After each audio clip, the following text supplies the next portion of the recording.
माँ वो पेंडू सा है, मैंने उसे शादी नहीं करनी, अफशा अपनी माँ से कह रही थी। माँ ने प्यार से कहा, बेटी वो तुम्हारा कजिन है, अच्छा लड़का है, क्यों शादी नहीं करनी उससे?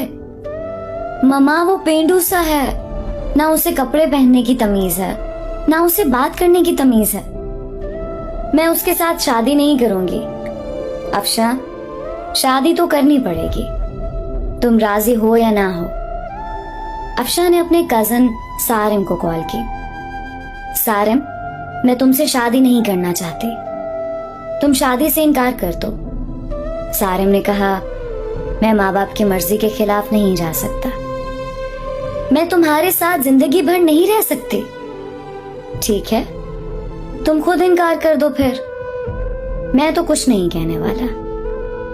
अफशा ने जब देखा उसकी शादी सारिम से कर रहे हैं, उसने खुदकशी करने के लिए घर में पड़ी काफी सारी दवाइयां खा ली, अस्पताल ले गए, डॉक्टर्स ने मैदा वॉश किया, जान बच गई।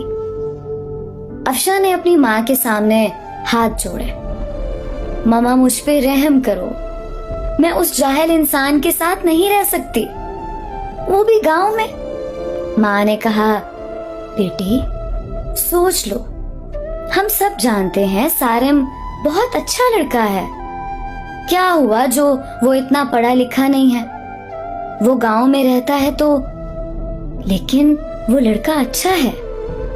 अफशा के ना चाहते हुए भी उसकी शादी सारिम से करवा दी गई। अफशा ने बस समझ लिया कि अब जिंदगी बर्बाद हो गई, सारे ख्वाब खत्म हो गए, सब खुशियां जला दी गई हैं, सब कुछ एक जाहिल इंसान के हवाले हो गया। पहली रात थी। अफशा ने सारिम को कहा, सारिम तुम मुझसे शादी करना चाहते थे, शादी हो गई है, लेकिन मुझसे दूर रहो।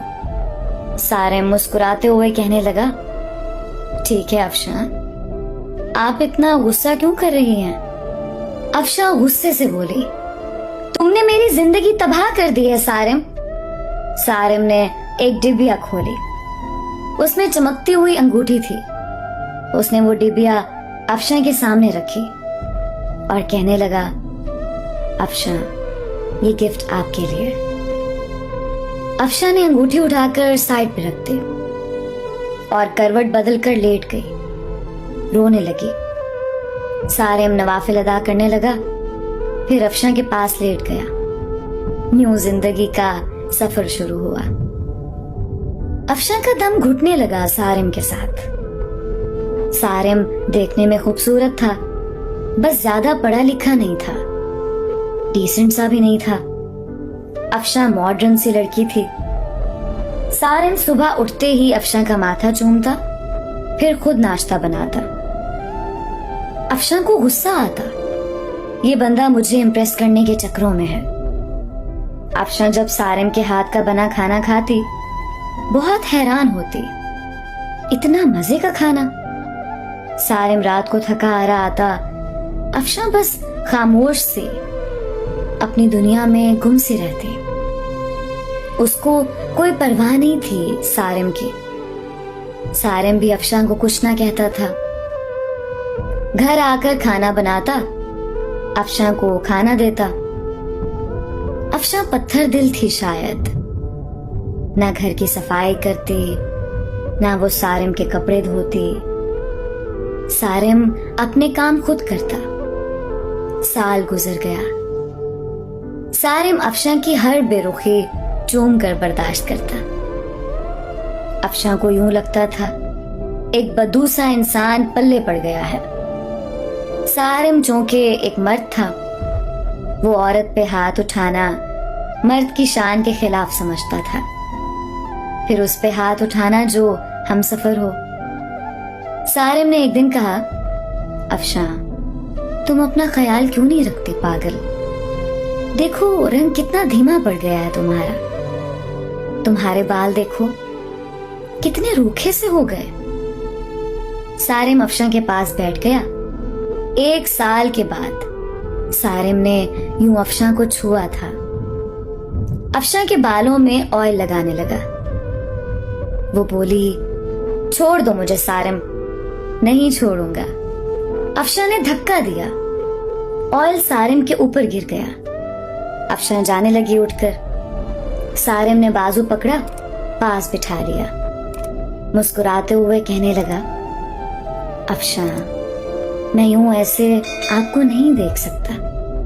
मेरा बाजू छोड़ो सारिम, मुझे दर्द हो रहा है। सारिम ने पास बिठाया। अफशा के सर में ऑयल लगाना शुरू किया। सर में ऑयल लगाया, फिर चेहरे पे स्क्रब करने लगा। अफशा खामोश बैठी। सारिम ने मुस्कुराते हुए कहा, चुड़ैल जाओ, अब शावर लेकर आओ और पिंक ड्रेस पहनो। मैं तुम्हारी फेवरेट बिरयानी तैयार करता हूं। अफशा हैरान थी, इतनी बेरुखी पे भी इतना प्यार करता है सारिम। अफशा शावर लेकर आई। आज चेहरे पे अजीब सी चमक थी। अफशा ने अपनी दोस्त को कॉल की, यार सारिम ने ऐसे किया मेरे साथ। उसकी दोस्त ने कहा, सारिम अच्छा इंसान है, उसकी कदर करो। अफशा बोली, वो मुझे इम्प्रेस कर रहा है। उसकी दोस्त ने कहा, अफशा, किस्मत वालों को ऐसे मर्द, ऐसे हमसफर मिलते हैं। इतने में सारिम ने आवाज लगाई, जहां पना खाना तैयार है, आ जाओ। अफशा मुस्कुराने लगी। आज बिरयानी से मजे की खुशबू आ रही थी। अफशा ने खाना शुरू किया। इतने मजे की बिरयानी थी, उसका दिल चाहा तारीफ करे सारिम की, लेकिन खामोश रही। खाना खाया, कमरे में सोने चली गई। सारिम ने बर्तन उठाए, वॉश करने लगा। बर्तन वॉश करके सारा दिन का थका हारा बेड पे पड़ा सो गया। सुबह उठा, अफशा को उठाया और बोला, अफशा मेरी जान, नाश्ता तैयार कर दिया है, कर लेना, मैं जा रहा हूँ। और हाँ, आज तुम्हारे लिए गिफ्ट लेकर आऊंगा। रात को सारिम घर आया। हाथ में एक गुलाब का फूल था। अफशा गार्डन में कुर्सी पे बैठी थी। हल्की सी हवा चल रही थी। शाम का वक्त था, हल्की सी रोशनी थी। सारिम घुटने के बल बैठ गया। गुलाब का फूल अफशा को दिया। मुस्कुराते हुए कहने लगा, हैप्पी बर्थडे अफशा। अफशा चौंक कर बोली, तुमको कैसे याद है मेरा आज बर्थडे है? हमसफर हूं आपका। अफशा निकाले एक लिफाफे से। अफशा का हाथ पकड़कर कहने लगा, जानती हो ये पेपर्स किस चीज के हैं? अफशा का दिल धड़कने लगा। क्या है ये सारिम? ये हम दोनों की खुशी है अफशा। बताओ सारिम, ये क्या है? वो प्यार भरे लहजे में बोला, ये हमारे नए घर के पेपर्स हैं। मैंने नया घर लिया है और तुम्हारे नाम किया है। अफशा को यकीन नहीं हो रहा था। अफशा ने देखा, नया घर, वो भी मेरे नाम। अफशा कुर्सी पे बैठ गई। आंखों में आंसू आ गए। सारिम, इतनी मोहब्बत। सारिम की आंख से पहली बार आंसू छलका था।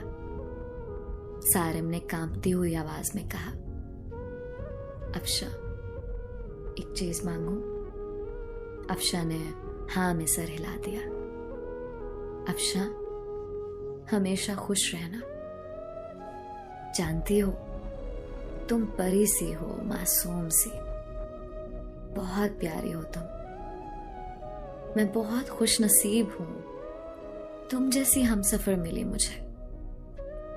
अफशा, हमारी शादी को 2 साल गुजर गए, लेकिन हमने कभी एक दूसरे को सीने से नहीं लगाया। मुझे आज सीने से लगा लो ना। अफशा ने ना चाहते हुए आज सारिम को सीने से लगा लिया। सारिम जोर से सीने से लगा। रोते हुए कहने लगा, ये बाहें क्या पता फिर नसीब हो ना हो। इतना कहकर सारिम कमरे में चला गया। अफशा को समझ नहीं आ रहा था कि क्या करे। वो सारिम को क्या समझती रही। सारिम कितना अच्छा इंसान है, कितना बुरा सलूक किया मैंने सारिम के साथ। अफशा का दिल चाह रहा था कि सारिम की बाहों में समा जाए। सारिम की बेपनाह मोहब्बत। 2 साल में सारिम को इग्नोर करती रही। सारिम फिर भी मुझे चाहता रहा। रात भर अफशा ख्वाब देखती रही। कल सारिम के लिए नाश्ता खुद बनाऊंगी। सारिम को अब दुनिया की हर खुशी दूंगी। सारिम को अब कभी उदास ना होने दूंगी। रात बीत गई। अफशा उठी, नाश्ता तैयार किया। बहुत खुश थी। शावर लिया, सारिम के उठने का इंतजार करने लगी। काफी टाइम गुजर गया, सारिम ना उठा। अफशा कमरे में गई, मोहब्बत से आवाज देने लगी, सारिम उठ जाए, मैंने आज आपके लिए नाश्ता तैयार किया है। सारिम करवट लिए सो रहा था। अफशा ने मोहब्बत से सारिम को छुआ। देखा सारिम का जिस्म ठंडा पड़ चुका है। अफशा ने आगे बढ़कर देखा, सारिम के बिस्तर पे खून पड़ा था, मुंह पे खून लगा हुआ था। अफशा चीखने लगी, जोर जोर से आवाजें देने लगी, सारिम उठ जाओ, ये क्या हुआ है आपको सारिम, उठो ना। मोहल्ले वाले इकट्ठे हो गए, अस्पताल ले गए। डॉक्टर ने चेक किया और बोला, मैंने कहा था इसे अपना ख्याल रखो, अपना इलाज करवाओ, किसी को साथ लेकर आओ। लेकिन शायद ये जीना नहीं चाहता था। अफशा ने रोते हुए कहा, क्या था सारिम को? डॉक्टर ने एक आह भरी और कहने लगा, सारिम को पिछले 1.5 साल से ब्लड कैंसर था। शायद उसका ख्याल रखने वाला कोई नहीं था। मुझे अक्सर कहता था, डॉक्टर साहब मैं किसके लिए जीऊं? कोई है ही नहीं जो मुझे अपना कह सके। मेरे घर में मेरा इंतजार करने वाला कोई नहीं है। कोई नहीं है जो मुझसे मोहब्बत से पूछे दिन कैसा गुजरा। कोई नहीं है जो मुझे कहे आप थक गए हैं, चलो सर दबा दो। रात को कमरे में अकेला दर्द से तड़पता हूं, लेकिन कोई नहीं है जो मेरा दर्द समझे। अफशा जमीन पे गिर गई। सारिम ये क्या कर दिया तुमने? सारिम मुझे माफ कर दो। सारिम मैं पागल हो गई थी। सारिम ना जाओ मुझे छोड़कर। सारिम मैं मर जाऊंगी तुम्हारे बिना। सारिम की लाश सामने पड़ी थी, जो जिंदगी में अफशा की मोहब्बत को तरसता रहा। अफशा सारिम के चेहरे को हाथों में लिए चीख चीख कर रो रही थी। लेकिन शायद अब मोहब्बत का वक्त खत्म हो चुका था। सारिम हमेशा के लिए आजाद कर गया था अफशा को। दोस्तों, किसी के जज्बात से मत खेलो। किसी को इतना ना सताओ कि वो मर जाए। अपने हम सफर को सीने से लगाकर एक दूसरे को गाली देने की बजाय एक दूसरे को चूम लो। अना में मोहब्बत के लम्हों को ना जला देना। छोटी सी जिंदगी है, ना जाने कब बिछड़ जाए, कब मौत आ घेरे। मोहब्बत बांटते रहो। किसी के मरने के बाद पछतावे से अच्छा है किसी को जिंदगी में ही सीने से लगा लो।